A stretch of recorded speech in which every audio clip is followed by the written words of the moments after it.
Oh, an animated scene for seemingly no reason? Maybe something is about to happen. Come on, let's go get you cleaned up, Aphmau.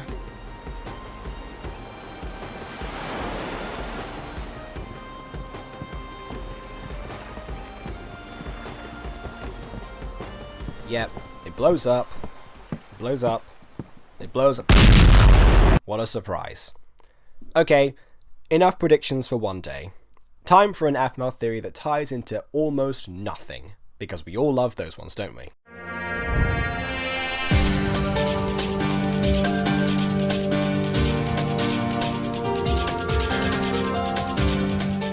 Well met, lords and ladies, Jacob Butter speaking. What is this? A fresh Aphmau theory? Well, I never. Have you ever come across something that just blows your mind via random Google searching? Well, that happened to me a few months ago, and with the release of Diaries Rebirth, I feel like this is a good time to finish the script. After all, I promised to come back, didn't I? The seeds for this theory were planted when I was involved in a group presentation about Greek theatre, which, in case you don't know, has a direct link to the god of theatre himself, Dionysus. What has this got to do with Aphmau? Well, nothing. But the recommended search result did. Britannica.com's article on a woman in Jewish folklore called Lilith. Backtracking for a second, I'm aware that refreshing well-known information about characters and plot points in a series can come off as condescending. Trust me, I've had more than enough comments on previous theories like this. But having heard my friend Nasib, a fellow Aphmau fan, be confused at the mention of this name, I feel like it's appropriate to just go over the character of Lilith Garnett from Minecraft Diaries before I proceed with the Britannica article. To quote directly from the Aphmau wiki, Lilith is an adopted child under Aphmau's care.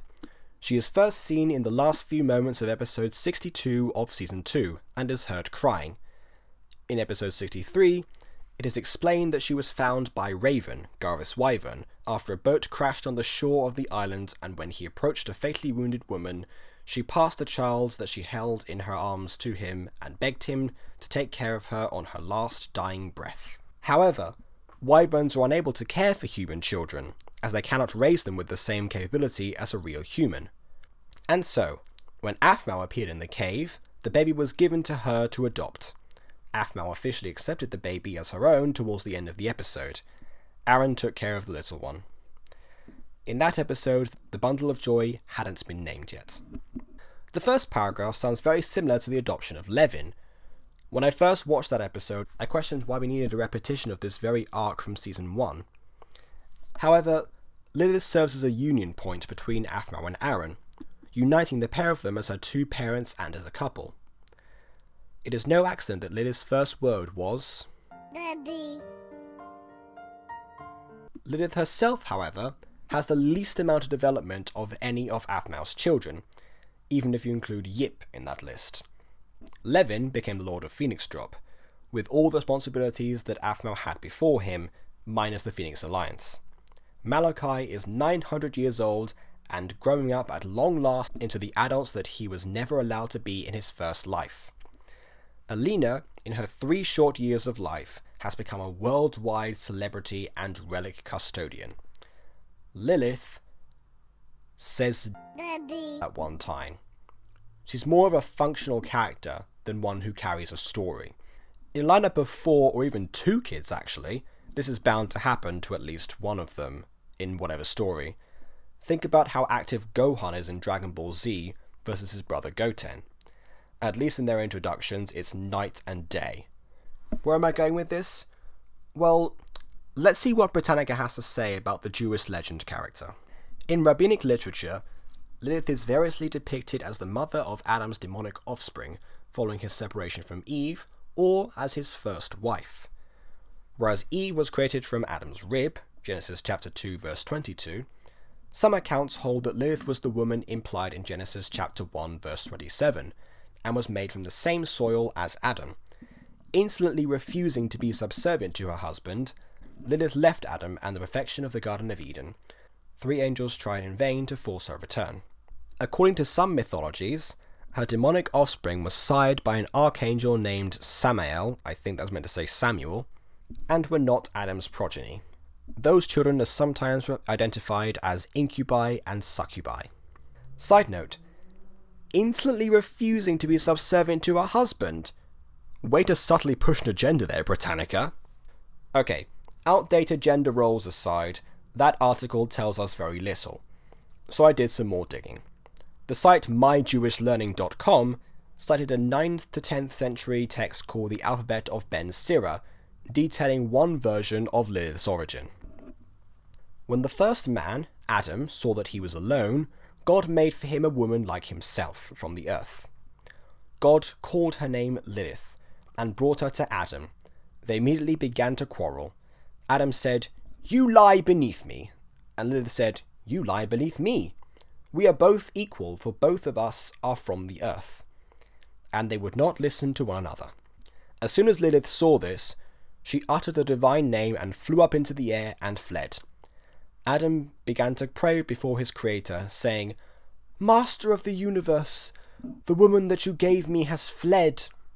God sent 3 angels and said to them, "Go bring back Lilith. If she wants to come, she shall come. And if she does not want to come, do not bring her against her will." As fate would have it, Lilith does not return, and the story we all know, that of God creating Eve from Adam's rib, takes place. Eve is much more subservient to Adam, never attempting to rise above him, only bringing him down with her later on by the forbidden fruit. Lilith, meanwhile, becomes a demon after fleeing to the Sea of Reeds, the same place the Hebrews would later go to escape slavery. There's a convoluted part about her ruling over baby boys up to 8 days old, and baby girls up to 12 days, which was probably an attempt to paint her as the enemy. What does this mean for our Lilith? Well, the original demon lady was overshadowed by the woman that came after her, just as the adoptive daughter of Irene became overshadowed by the biological one. In Season 3 of Minecraft Diaries, Alina had almost equal fame to Aphmau, and Lilith is just there. Collectively, they are known as the Daughters of Irene, but the only time Lilith becomes of individual significance is as possible leverage by Lord Janna, and even that is shared with Alina. I'm no stranger to sibling rivalry. I have a younger brother after all, but we don't really have much of a problem with that because we're such different people. Lilith and Alina, at the age they are in Season 3, are very much alike. If they do not learn to distinguish themselves and assume a clear identity, Lilith will likely develop dangerous levels of jealousy and resentment.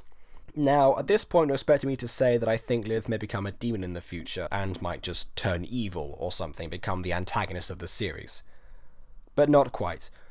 What I propose is a little more subtle and relates a lot more to the Jewish folklore.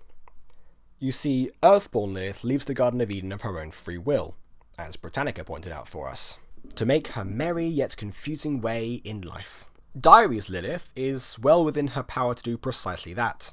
She could travel to one of the other regions outside of Irene's sphere of influence and away from the Phoenix Alliance.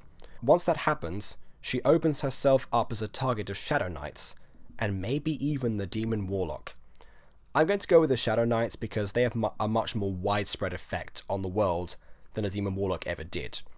Obviously, good old Michael is infinitely more dangerous later down the line, but the Shadow Knights had further influence outside of Starlight and Enki's Island. The Shadow Knights would attempt to put her on their side, feeding on her emotions, trying to elicit a response. When they are unsuccessful, 2 things may happen. They may kill her to reincarnate her as one of them, thus incriminating her to the general public, just as the Jewish Lilith was after she became a demon, or Jean could perform his memory magic and force the public to turn on her. For the first time, I'm going to argue against Jean using his memory magic, since it would mean reaching the entirety of Ruan, and we know from previous events that his reach is limited. Far easier for the Shadow Knights to create the monster themselves permanently. What is their endgame with this? Well, that's obvious. It's to weaken Irene. Shad's pretty much fueled entirely by his desire for revenge, and Aaron's body. So of course it makes perfect sense that they would attack where it hurts her the most. Lord Janna saw that idea. So of course the Shadow Knights, who have all the time in the world, and enough reason to wait in the first place to get stronger than they already are, you know, there they are, and they can do whatever they want. And they will, in order to enact whatever plan they had and that we never got to see. So, to summarize, we have the first female child of the Hebrew god and the first female child of Irene the Matron, both named Lilith and both playing second fiddle to the daughter who gets all the attention for fitting more with what people expect of such divine offspring. I know Lilith was named after Aaron's wife Lily, but if the shoe fits, one might as well take a walk. So, anyone thinking of making a fan continuation of the series that never finished, maybe consider this for an arc of a character who hitherto had none. Let me know what you think in the comments, and please either like or dislike because your opinion matters. On that note, until next time, farewell.